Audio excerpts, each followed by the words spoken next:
یه قطاری خالی میره بندر،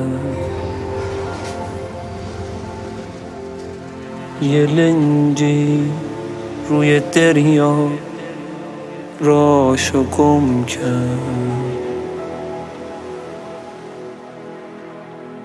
یه دم گوشه انبار خاک خورده، یه جاشو تو جزیره خوه نیمه زل افتو پارونه داره،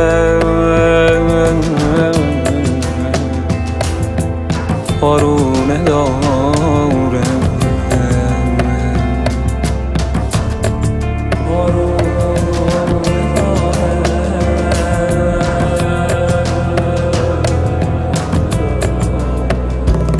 سفر با یکی سفره در پیچ و تابی که از ارث وامانده زون مرغ دریایی خوشنوای جنوبی، برو سیب صبح وقت خنده بیفتم از اسبم از اصلم به دریا بیفتم.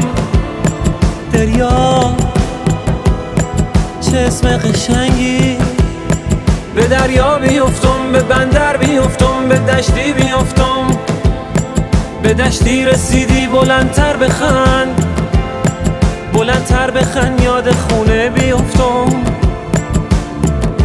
یاد خونه بیفتم،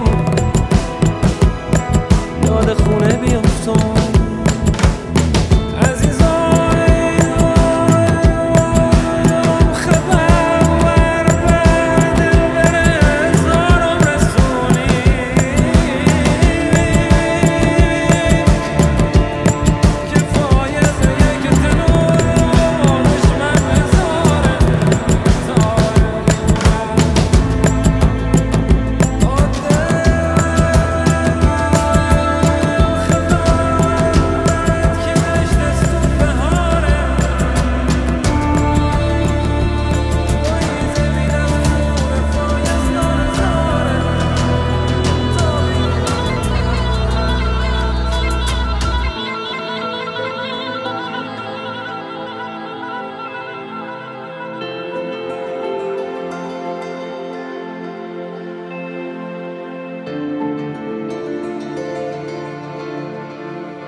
یه قطاری خالی میره بندر،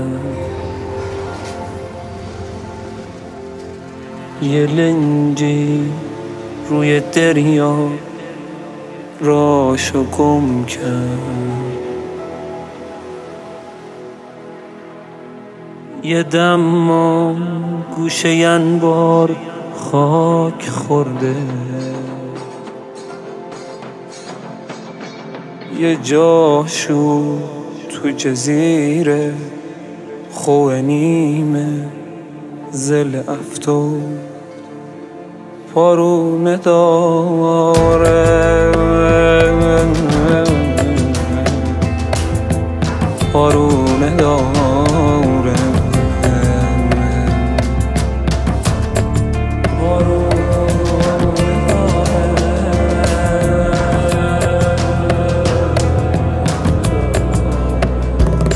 سفر با یکی سفره در پیچ و تابی که از ارث وامانده زون مرغ دریایی خوشنوای جنوبی، برو سیب صبح وقت خنده بیفتم از اسبم از اصلم به دریا بیفتم. دریا چه اسم قشنگی، به دریا بیفتم، به بندر بیفتم، به دشتی بیفتم. به دشتی رسیدی بلندتر بخند، بلندتر بخند، یاد خونه بیفتم، یاد خونه بیفتم.